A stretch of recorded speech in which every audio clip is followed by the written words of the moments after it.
through Friday, 6 p.m. Eastern Time here on the Pick Dogs and Sports Chat Plays YouTube channel. Of course, other outlets out there like Periscope, Twitter, and more. And we'll have a lot of picks on the show today. We'll have the Monday Night Football pick. We'll also talk the big hockey game. And, of course, we'll get you ready for the Major League Baseball playoffs.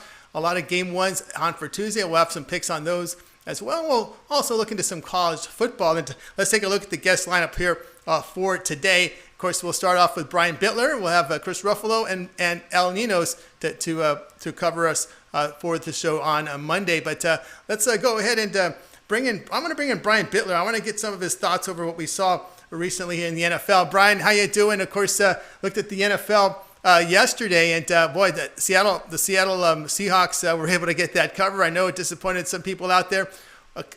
The Rams comeback falls short. A little controversy there with that pass interference in there, but some of these 0-2 teams, Houston didn't respond here. Pittsburgh Steelers gets the cover. Yeah, definitely an exciting day of football. I would point to the Bears-Falcons as being maybe the most exciting 1 o'clock day game. I guess for guys like me back in the Bears, that would be a great game. I didn't have the Bills, but that was one heck of a finish, and Allen really put himself up there as an up-and-coming quarterback for the Buffalo Bills. Certainly did. And of course, the NBA Finals are set. I'm calling this Pat Riley's double revenge. Heat and Lakers. I'm looking at the lines here on the series price, fluctuating about Lakers minus 400, Heat plus 300. I call it Pat Riley's double revenge. Remember, the Lakers fired Pat Riley, and of course, LeBron James would not come back to the Heat. So it should be an interesting playoff series here with Heat and Lakers.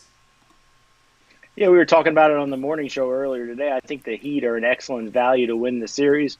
Also, if you want to bet the Heat, maybe betting $100 or whatever your bet amount is every single game on the money line would also carry a profit long term. Yes, it sure would, no doubt about that. And of course, I would like to get your thoughts here, Brian, on this playoff, this best of three. Got to be a lot of nervous managers out there if you're sitting as a division champion, or if there's high expectations like the Dodgers. Tampa Bay had a good run this year. Best of three format that puts a lot of pressure on the top seeds if they're not off to a fast start. You're 100% correct, Tony. And I really like this playoff system for this shortened season. And I might pick the Cincinnati Reds to win the NL. I know it's a long shot, but they have the starting pitching to get it done. And hopefully they start out on the right track. And San Diego Padres also a team to look out for. Yeah, no doubt about that. They're a team to look out for. All right, Brian, join us here on the drive-thru, guys. We have a lot of picks coming up. And I know, Brian, we're going to take a look here at a baseball game for Tuesday, starting at 3 p.m. Eastern time, as we have the Chicago White Sox at Oakland A's. We look here at the line in this one, and you've got an interesting pitching matchup here with Giolito against Luzardo, and I'm finding here that the White Sox are favored about $1.20 to $1.25 in some places. Low total here at 7.5. Lucas Giolito against Jesus Luzardo. Luzardo. It's amazing that you see Luzardo in this spot instead of some of the other arms from the A's, but some of the starting pitching for the A's kind of faltered down the stretch.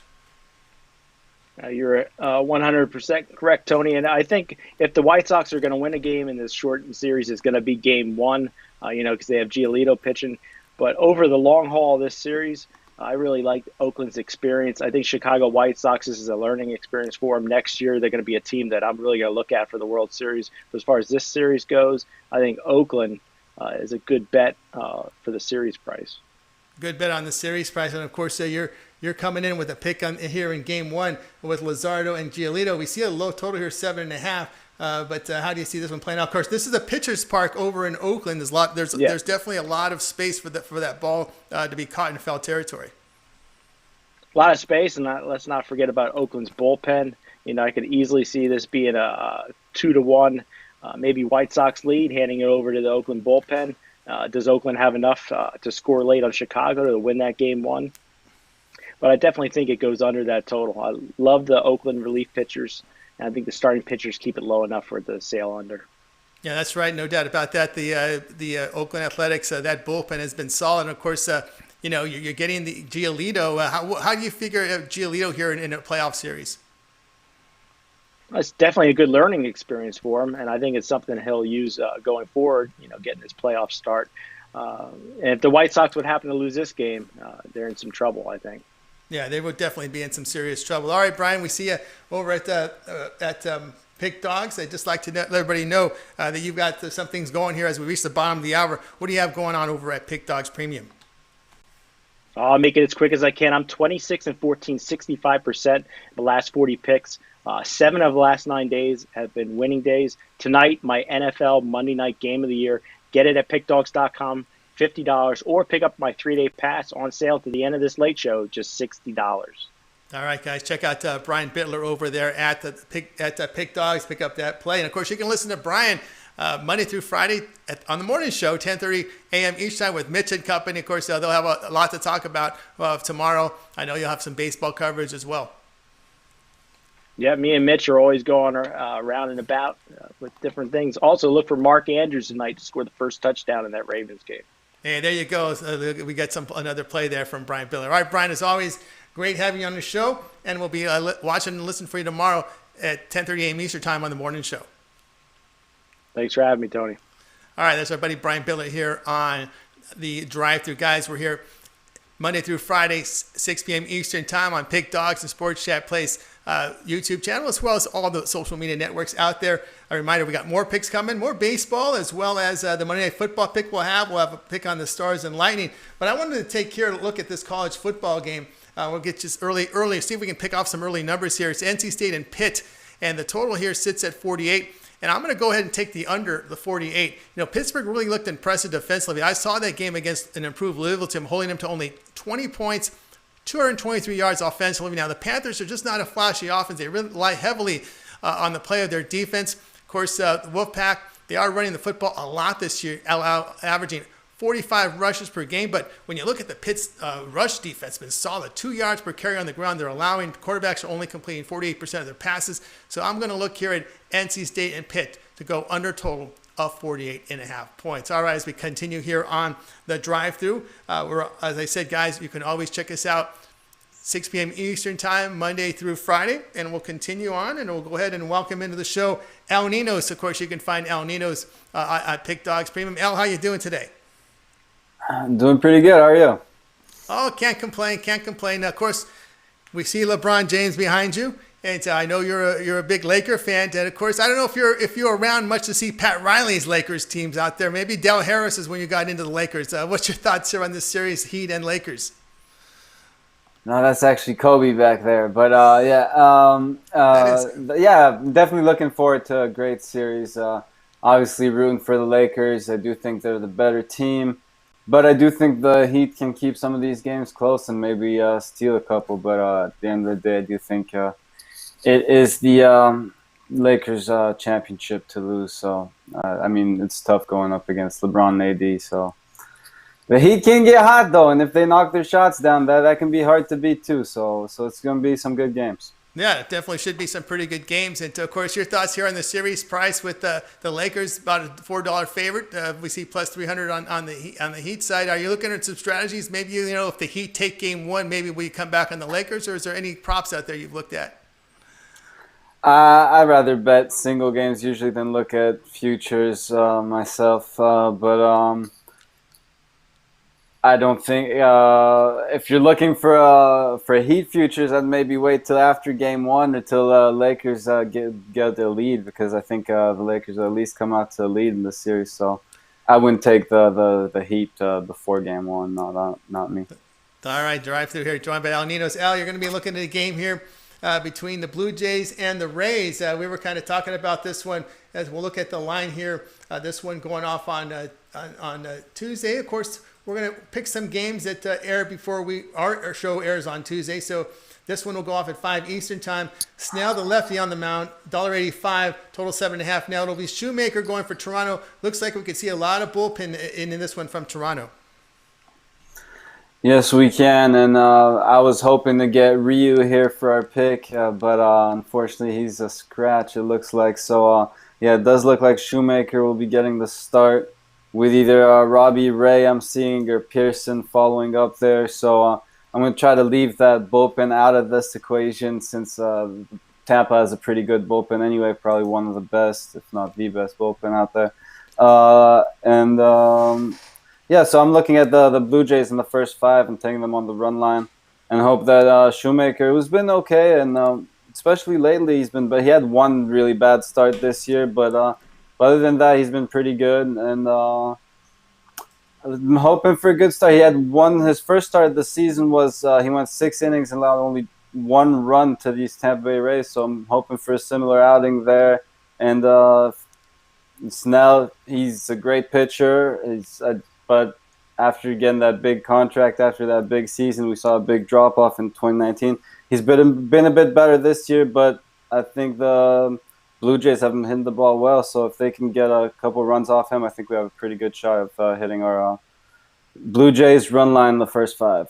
All right, El Nino Sierra from here on Pick Dogs on our drive-through show says that the run line here with the Blue Jays and Rays. How do you see the Rays' chances here moving forward? You know, there's a bigger ladder to climb to get to the World Series, but how do you like their chances? Well, again, the Dodgers fan on the baseball side, so I like the Dodgers' chances better. But the Rays had a good season. I think they've been a little bit overrated. Not trying to take anything or too much away from their season, but I've seen them in some power rankings ranked a little bit too high for my liking, at least. That may have been when the Yankees were on a bit of a slump, dealing with some injuries there too. But anyways, I think there's a few teams that are ahead of the Rays. Their chances in this series, I do think they have a chance to beat the Blue Jays, but if the Blue Jays offense stays hot, it's going to be a tough little matchup for them here too. That's right. Of course, we're seeing that 4-5 series. Of course, that's the Yankees there. It'll be interesting to see if the Rays and Yankees make it get in the series. It should be one of the interesting series if it gets to that point in the AL. Yeah, that should be. I mean, definitely got a offensive team versus a pitching team there. So, I mean, the Rays' offense has been good too. But yeah, Yankees definitely one of the best lineups out there. So that should be interesting.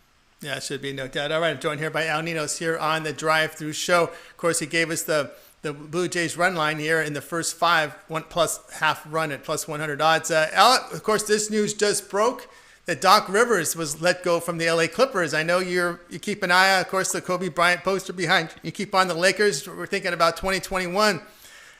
Any thought that maybe Phil Jackson may be taking a phone call pretty soon? I don't know. Honestly, I haven't heard much from Phil Jackson in a long time, but that should be interesting if he does. Of course, I loved his time with the Lakers, but he's just one of the best coaches ever, obviously, and should be interesting if he coaches Kawhi and see what he can do with him. Yeah, and George obviously too. But still think the Lakers will be big brother in LA and always be. Even when even when the Clippers had the better team, I still think the Lakers were. So it's going to take a lot of work for the Clippers to become the better team in LA. Yeah, I no doubt that. All right, we see you over at Pick Dogs Premium. I know as we hit the bottom of the hour, you have something going on over at Pick Dogs. What you got going right now at the site? Got play on the side and total for the NFL as well as my side on the NHL. So yeah, it's gonna be 2 great games on the ice and then the NFL as well. So yeah, definitely, I think it's gonna be the best game of the year of the season for the NFL. And yeah, don't want to give too much away for the hockey, but gonna be watching both those games tonight. All right, very good, Al. As always, great having you show. Have a great week, and we will talk to you tomorrow. All right, you guys have a good one. See you tomorrow. All right, everybody. Al Ninos here on the drive-through. Guys, we're live every Monday through Friday, 6 p.m. Eastern time. A lot of picks coming. We're going to actually get, I know we had a request here from Peven. We're going to have the Monday Night Football pick coming up here, Ravens Chiefs. We got some more. We'll get to the hockey game as well as some more baseball here for early Tuesday starts. And I'd like to welcome into the show. We'll bring him Chris Ruffalo. You'll find him and watch him in the morning show. How you doing, Chris, today? Tony, I'm doing well. How are you? Oh, I'm doing good. Hope everything's well with you. I wanted to bring in early here before we get your pick here as we're looking at this NHL. Will there be a 7th game? We'll find out. Tampa Bay at Dallas with the Lightning here laying about anywhere from $1.60 to $1.70. Total sits here at 5, but it is definitely juiced to the over. So a lot of people are hoping for a Game 7. What are your thoughts on this series? I mean, I'm hoping for a Game 7 just as a fan. I mean, I can't give too much away because I do have a premium play on the side until I'll mention that later on. But as far as tonight goes, I mean, I will say this: if this goes to Game 7, I'll give everybody a spoiler alert. I will be on the Dallas Stars. I can tell you right now that the momentum's going to be completely swung in Dallas's favor. As far as the total goes, I think a lot of the money on the over and the reason being heavily juiced is we've seen the series has gone 2-0-3 to the over this season. 3 pushes landed right on 5. So I think no one wants to go as low as 4.5 because at that point, then I think we know we're dead. But I mean, you have the highest scoring team in the league in Tampa Bay. I think they had 243 goals in regular season. Dallas, yes, they played 26 games in this bubble environment, but they've also scored the most in the bubble over that span. So I mean, you can kind of understand why the over is being juiced, especially at 5. I still tend to think once in a while you're going to catch an under, but I mean, given what we've seen so far, I'll spoiler alert, I took the over. All right, Chris Ruffalo here join us here on the drive-through. You know, with Dallas getting the last line change, how much of a factor do you think it is now as we're this deep into the series? I think it's still an advantage, but especially with the fact that you look at personally. I mean, I people can choose to differentiate with me on this. I think Tampa Bay is the better team, whether we like it or not. Dallas is the team that's been enforcing their style of play more over the course of the postseason, where they've relied on this lower scoring. Excuse me, pardon me. This lower scoring, more defensive, physical style of game to bring teams down to their level, equalize whatever they lack offensively, and it's worked for them. But side by side on paper, this Tampa Bay team is much more talented from top to bottom.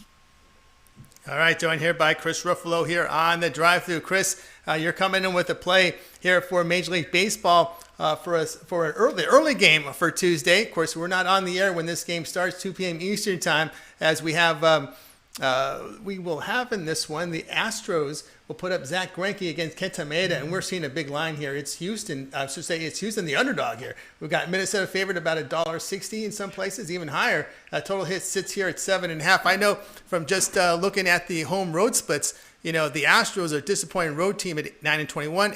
The Twins 23-7 at home, but these are the playoffs. How do you see this one? Yeah, these are the playoffs, and you know what? With that being said, a lot of times, if you had told me just on the surface we're getting Houston against Minnesota in the first round of the playoffs, I would have said, okay, well, I'm taking the Astros game 1 just because Minnesota's lost 16 playoff games in a row dating back to 2004. So I'm thinking to myself, okay, not so fast. This Houston team is not the same Houston team that we've seen. And again, maybe it's because they left their watches in the hotel room, but the Twins have just been slugging left and right this season. They're tearing the cover off the ball. But it's ironic because they've also played to the under more than any other team in the major leagues this season. But, as far as this one goes, got Zach Greinke. Started the year well with an ERA well under 2, and then over the course of the season, he kind of deteriorated. Had a 5.73 ERA over his last 7 starts. And postseason last year for Houston, Greinke went 0-2 with a 4.68 ERA when he was one of the prized possessions that was acquired a couple years ago. As far as the Twins go, Kenta Maeda, I know, Tony, I know you love your big heaping pile of whips. So Kenta Maeda is a qualified leader in the MLB, 0.75 whip coming into this one. And he could have been a Cy Young contender if it wasn't for a year where you had a Lucas Giolito, a Shane Bieber, a bunch of all these other solid pitchers right ahead of him. You had a 2.70 ERA and 80 strikeouts. I think this is the year that it all ends for the Twins. I'll take Minnesota on the run line. I think they get to Greinke here, and I think they win this one by a couple. All right, Chris Ruffalo coming in here on the run line here with the Twins -1.5 at +130 odds. Yeah, we've seen the Astros, their bats not really producing a whole lot, but Maeda, as you said, he's the whip. He doesn't allow base runners. Only thing with the Houston, you always have to worry about the late innings. But this is not the same. Like you said, this is just not the same Houston team for some reason. Well, the thing is for me is, and Mitch has brought this up to me a bunch of times, that Houston is that 8th inning team where you can be down 3 runs, and I've even capitalized on this a couple times when I was betting in the regular season, where you'll have Houston down by 2, I'll have them on the run line. Oh, look, a 5-run 8th inning, but I also go back to Houston this season, and Tony, what was the number you mentioned? It was 9-23 on the road this year. Yeah, the brutal road record. You look at the schedule. I mean, even down the stretch, playing at, let me see, I'm just trying to pull it up right here. Of course, they had to play their final 8 games on the road. You had 3 losses to Texas. You had 2 losses to Seattle. 2 teams that were for all intents and purposes, were out of the playoff picture and were dead to rights. And if the Astros decide to show up in those games, we could be talking about a completely different playoff matchup right now. It could be a much higher seed than what they are right now. But unfortunately, they are where they are because they decided to play like crap on the road this season. And, let's call a spade a spade. That's what it was. If you're a team with guys like Carlos Correa, Jose Altuve, George Springer, Apple Watches or not, if you're a team that's won a World Series or even 2 in the last 5-6 years, you should be able to win games on the road, like it or not. And that's just not what they've been doing. Minnesota's been tearing the cover off the ball at home. That's another reason why I'm taking Minnesota on the run line here. The Astros just don't produce on the road for whatever reason. Yeah, if you look at a Minnesota offense at 7th in homers, and one thing with Greinke, he'll give up the long ball, but I've noticed with the Greinke is that velocities come down. But when you have low velocity, you need every pitch to work, and that's kind of tough in Major League Baseball right now. And then you also look at Greinke. Sometimes he throws the ball that gets clouded out of the park, and he's almost surprised that it went out of the park. And it's like, okay, but you're surprised yet you just threw up an 88-mile-an-hour meatball over the heart of the plate when you're an ace and guys are expecting to see 94, 95 from you. It's almost the same kind of look as when he occasionally throws out that 54-mile-an-hour ephus pitch, and then all of a sudden it lands in the strike zone. And people are just like, "Did you just throw that to me?" And then it's the same thing when he watches the ball leave the park, and he's like, "I just threw a fastball, but did that just leave the park?" And it's just like, it's like you said, the velocity is dipping, and at a certain point when the velocity starts to dip, you sort of have to. I don't want to say adapt to the situation, but I mean, you have to adapt to Father Time, who unfortunately up to this point is undefeated, right? Father Time's never lost. So Greinke, I think, has to start adapting to more being, I think, a more location-based pitcher as opposed to trying to rely on velocity to get himself over. But until then, and to think that he could be designated as the staff ace of this Houston lineup is a bit mind-boggling to me at that point. But, we are where we are, and that's why, again, I still really like Minnesota's chances to get rid of the Astros fairly early in this series. All right, Chris, I'd like to change the subject here because I know you may be close to this team in that city there with Toronto and their choice to go with Shoemaker and a lot of bullpen guys, and looking at Ryu and and Taiwan Walker for the Game 2 and Game 3. Maybe they didn't want to match up against Snell. How do you see this? How did you see that decision? I'm not terribly opposed to it. I mean, Ryu has had a history of injuries in the past. You don't necessarily want to overwork him. And I say overwork, I use that word loosely because we are talking about a 60-game season. But at the end of the day, he threw 9.2 innings this year at Tropicana Field because both of his starts against the Rays were on the road. He only gave up 4 runs. So at a couple of those games, I think one of them was opening day when he got the start, and we got to see the first dose of extra innings where the runner started on second, and then it all started to fall apart. And for the second start, he wasn't terrible in that one either. So if it's a performance based scratch, I don't understand it. But if you kind of want to rest him to sort of maybe get a more favorable pitching matchup, if you're expecting him to be a part of a pitcher's duel in another game. Okay, but it is. I think we were talking about it before the show. Shoemaker hasn't pitched that terribly.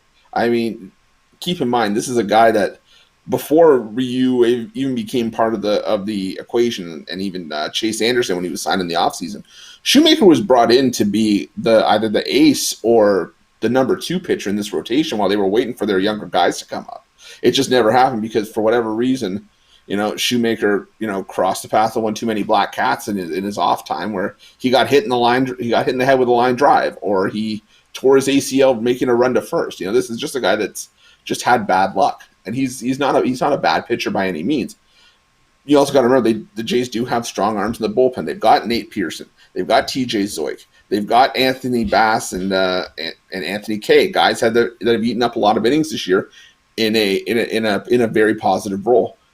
Shun Yamaguchi, I'm leaving him off the roster because he's burned me any time that I've seen him take the mound this season. Yamaguchi has burned me. But other than that, the Jays have a solid bullpen, and that's not really surprising for Charlie Montoya, who came out of this Tampa Bay Rays system in the years past. This is the team, Toronto, that I know that can feed off positive momentum. They can, if they get a little run going, they can be dangerous because you got a lot of youth and you got a lot of that enthusiasm in that around that club. Yeah, you definitely took the words right out of my mouth. That you've got guys like Bo Bichette, Vladimir Guerrero Jr., Kevin Biggio, all these guys that are younger guys, Tony, like you said, and it's not a trying to think of the word I'm looking for here. It's not just like a veteran stance where we're down, let's just put our heads down and we'll get there eventually. These guys are like, you know what? No, they're high energy. We got this. And when you're down 4 or 5 runs, or you're down 3 or 4 goals in a hockey game or whatever, you sometimes need that lift of exuberance, that lift of high energy, high. Let's get this going, because then it's fuel. It gets guys going around you, and I think that's part of the other reason this youth movement has worked in Toronto is because, yes, you're starting to see the farm system start to pay off, but these guys, for as much as they're being written off because they're the 8th seed, and they're playing a team like Tampa Bay, or they're in the same division as the evil Empire Yankees and the Boston Red Sox. These are guys that still believe that they can win because they've been and they have that culture of being brought up in this world. With Dante Bichette, Jeff Biggio, Vladdy Guerrero Sr. These are guys that are coming in young, but they're also coming in as professionals with that winning mentality, and I think that's where a lot of people might trip up if you overlook this Blue Jays team. I think I said on the morning show, I would not be surprised if you get a 1-0 lead in this series. Don't be surprised if Ryu comes in game 2 and locks it down, and then sends a message to whoever they have to play in the next round, like, "Hey, we're here for real. This isn't just a one-off. We're here to stay." Yeah, I think Toronto would be a dangerous team in the bubble. I kind of look like Phoenix Suns when you're not dealing with the travel, with the distraction. When you're in a bubble, all you think is baseball, and you get a young team like that with that focus. I think it's something you got to be careful with the Blue Jays in a bubble environment. No, yeah, you gave the perfect example. The Phoenix Suns, a young team that was really using this just for experience, just to say, hey. We haven't really been in this kind of race before. We haven't been in this kind of high pressure situation over the course of a full season. But then you have the Phoenix Suns who come in and go 8-0 straight up, 8-0 against the spread, and just miss out on the postseason. Toronto luckily had the benefit of knowing what they were getting themselves into from the beginning, playing the full 60-game schedule in the bubble, and then coming out on with a playoff spot. And now they're going to be able to garner some valuable experience, whether they go deep in the playoffs or not. How many teams can say, what?